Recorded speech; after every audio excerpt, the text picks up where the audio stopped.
Everyone thinks Adam Sandler is harmless. The funny guy. The layback one. The man who laughs things off.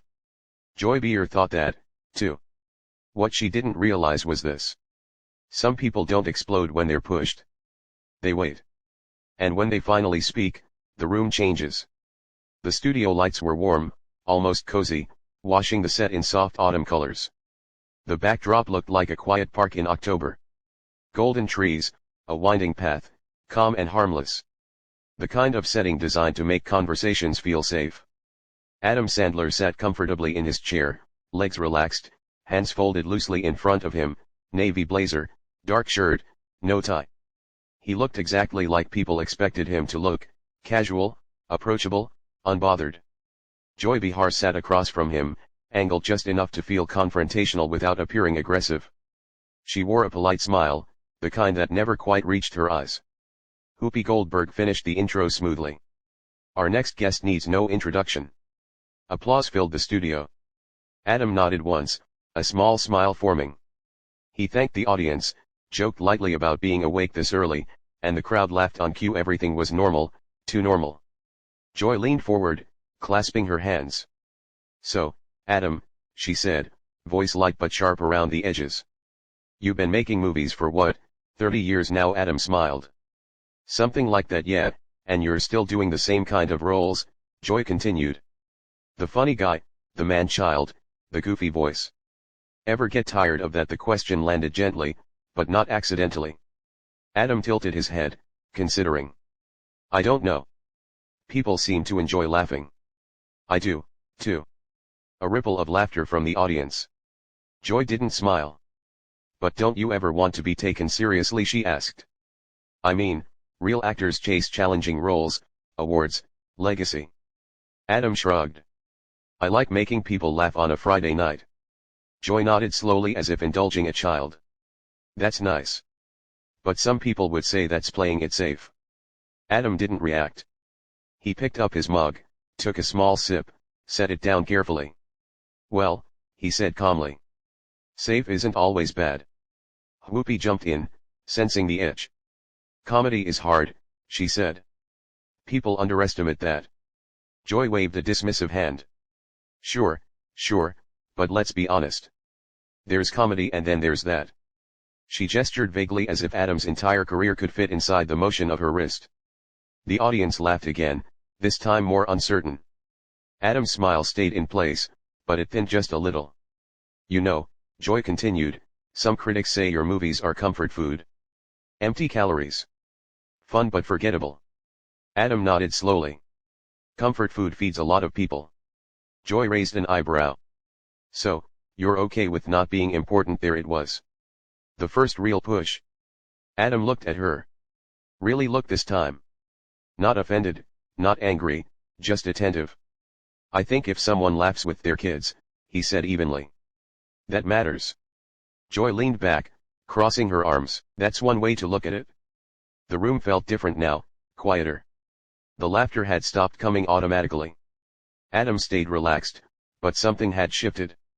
His answers were shorter, his eyes steadier. Joy noticed. She always did. So tell me, she said, voice tightening just a bit. Do you ever worry that people don't take you seriously because, well, you train them not to? Adam smiled again. This time it didn't reach his eyes at all. People can think whatever they want, he replied. That's kind of the job. Joy studied him, clearly unsatisfied.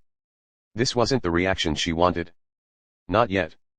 The conversation moved on to a new project, to family, to fame. But the tone had changed. Joy's questions grew sharper, more pointed.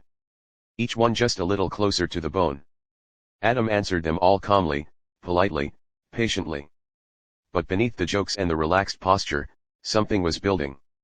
And Joy Behar, confident, comfortable, convinced she was in control, had no idea how close she was to crossing a line that Adam Sandler would not laugh off.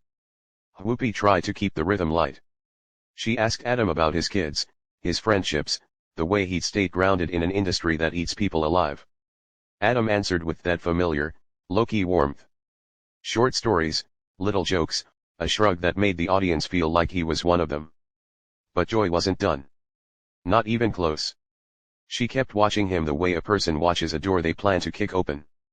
So Joy said, tapping a finger on her cue cards. You've worked with the same circle of friends for decades. Rob Schneider, Kevin James, David Spade, the whole crew. Adam nodded. Yeah, they're my guys. Joy smiled. Some people might say that's nepotism with better marketing. A few nervous laughs. Adam's expression didn't change, but his eyes narrowed slightly. They're talented, he said simply. Are they? Joy asked too fast. Or are they just around? Whoopi glanced sideways. Sarah and Alyssa both shifted in their seats. The audience's energy tightened again, like they had all collectively leaned forward without meaning to. Adam breathed in through his nose, slow, measured. We like working together, he said. It's not complicated. Joy's smile widened, pleased at the tension. It's not complicated for you, but for actors who don't have a built-in club, might feel a little different. Adam gave a small chuckle. You want me to apologize for hiring my friends? Joy tilted her head like she'd caught him. I want to know if you've ever considered that your success is insulated, that you don't really risk anything. That word risk hung there.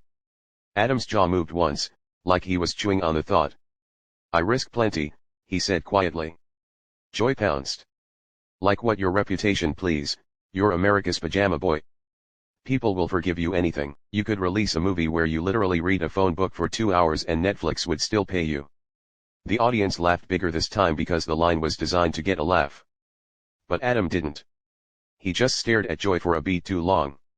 Then he smiled thin and controlled. You ever watch a phone book? He said. Some great names in there. A ripple of laughter again, but it didn't release the tension. It just disguised it. Joy didn't blink. I'm serious, Adam. At what point do you stop coasting on goodwill and actually challenge yourself? Whoopi stepped in firm. Joy, he's made serious films, too. Sure, Joy said, waving her hand.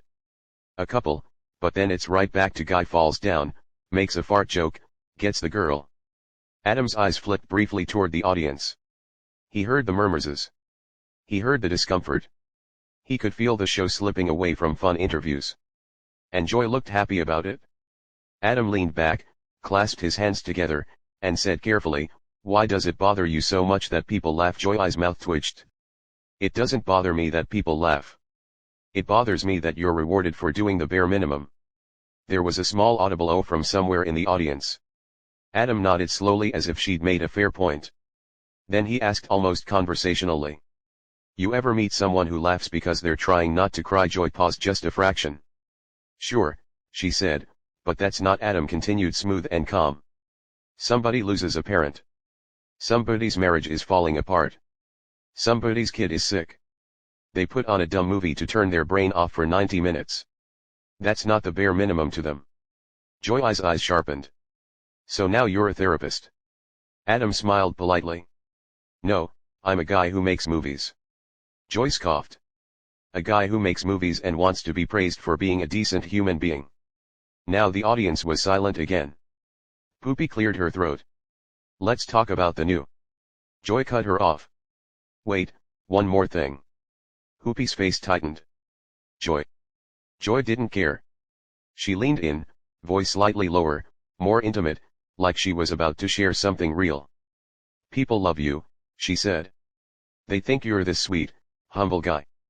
But off camera, are you actually like that, or is it another persona like the movies? Adam's eyes didn't move. What do you mean? He asked. Joy shrugged. I mean, Hollywood's full of nice guys who aren't so nice, and you've been protected by your image for a long time. The implication landed like a slap without the sound. Alyssa's eyes widened. Sarah's lips parted. Even Whoopi looked startled now, like Joy had stepped over a boundary that wasn't written down. But everyone understood. Adam's mouth opened slightly, then closed again. He didn't react the way Joy wanted. Not yet. Instead, he smiled, calm, almost gentle. Joy, he said, voice quiet. You want to talk about my work or you want to talk about rumors? Joy held his gaze. I want to talk about reality. Adam nodded once. Okay, he said. Then let's talk about reality. The way he said it made the room colder because for the first time, Adam Sandler wasn't joking. And Joy Behar, still convinced she was steering, didn't notice that Adam had just taken the wheel. Not until he leaned forward, set his mug down with a soft clink, and looked at her like she was the one sitting in the hot seat now.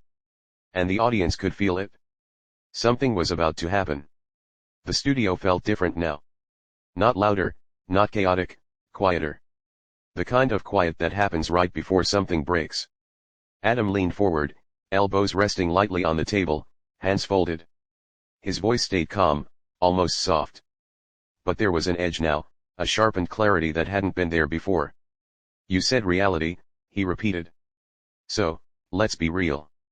Joy crossed her arms, chin lifted. She was still smiling, but it didn't reach her eyes. By all means. Adam nodded once.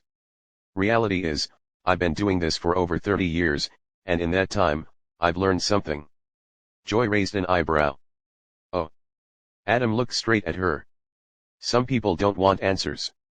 They want reactions. A murmur rolled through the audience. Joy laughed lightly. That's a convenient excuse. No, Adam said, still steady. It's an observation. Whoopi shifted in her chair. Okay, let's Joy cut in again. So, are you saying I'm baiting you? Adam finally smiled, but this time it wasn't friendly. It was precise, controlled.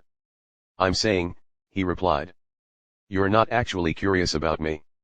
Joy leaned forward. You don't get to decide my intentions. Adam didn't flinch. I don't have to. Your questions do that for you. The audience reacted audibly now, an uneasy mix of gasps and scattered applause. Joy's tone sharpened. You came on this show to promote a movie. This is part of the deal. Adam nodded. Sure. Talking about the movie, not my character assassination. Joy scoffed. That's dramatic. Adam tilted his head slightly. Is it? He paused. Let the silence work. Then he continued slower.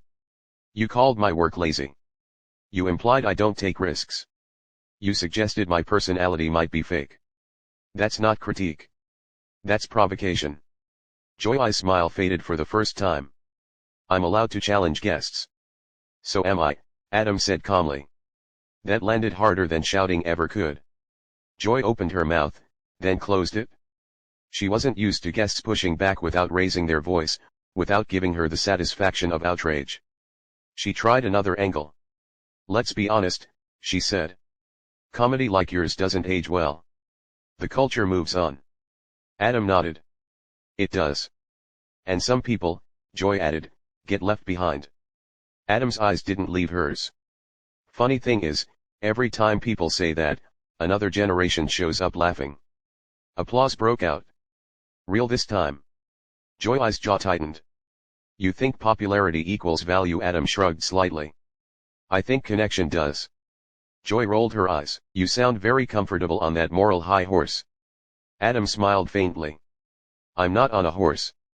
I'm on a chair on your show answering questions you asked. The audience laughed, but Joy didn't. Whoopi finally stepped in firmer now. Joy, maybe we know, Joy said sharply. I want to finish this. Adam exhaled through his nose slowly. Okay, he said. Then let me finish something too. He sat up straighter now. The casual slouch was gone. The warmth was still there, but contained like heat behind glass. You talk about risk, he said. Let me tell you what risk actually is. Joy folded her arms tighter. Risk is putting yourself out there knowing people like you will tear it apart, Adam continued. Risk is being mocked for caring about the audience instead of impressing critics. Risk is choosing joy in a business addicted to cynicism.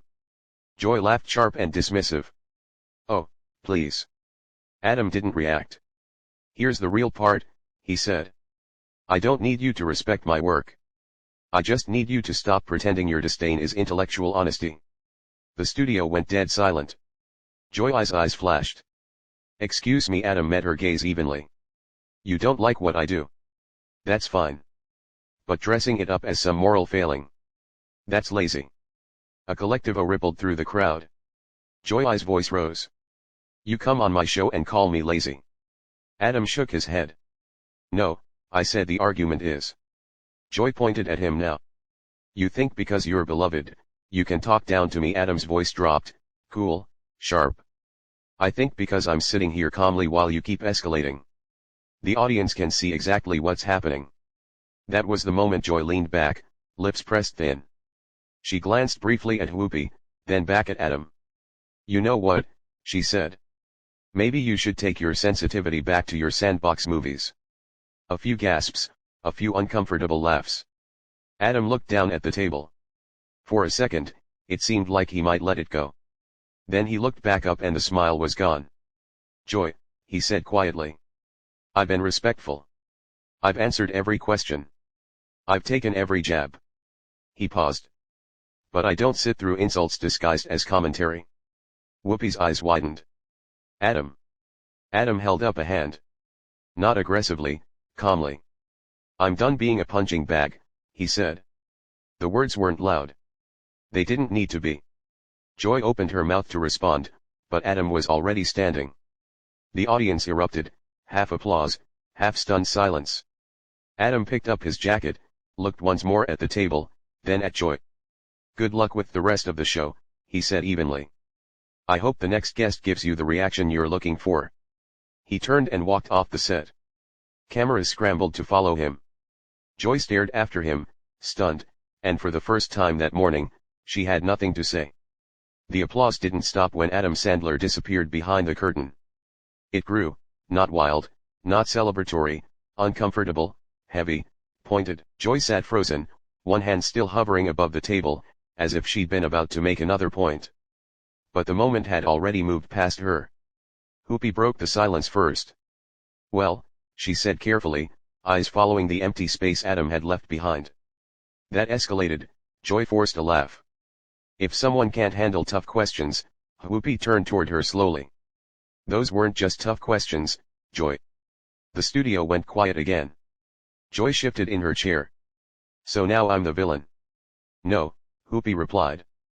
But sometimes pushing isn't the same as probing. Joy opened her mouth, then closed it.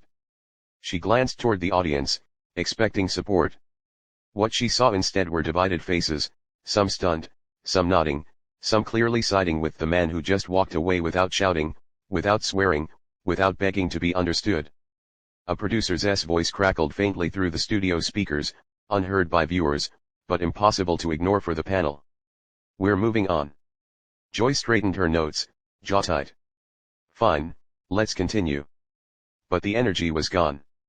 Every joke landed flat. Every transition felt forced. The empty chair beside Joy wasn't just noticeable. It was loud. Backstage, Adam didn't stop walking. A staff member tried to speak. He nodded politely and kept going. No rant, no victory speech, just a quiet exit. By the time the show cut to commercial, clips were already spreading online. Adam Sandler shuts down the view. Sandler walks off after Joy Behar clash. Calm, controlled, final. Joy would later say the interview was spirited. Adam wouldn't comment at all. He didn't need to because sometimes the strongest statement isn't the last word. It's knowing when to leave. Adam Sandler didn't raise his voice. He didn't trade insults. He didn't stay and perform. He stood up and walked away. If you believe silence can hit harder than shouting, if you think respect has a breaking point, and if moments like this say more than any argument, like the video, subscribe to Pressure Point and tell us in the comments, was Adam right to leave, or should he have stayed and pushed back harder? More confrontations, more pressure, more moments where everything changes. See you in the next story.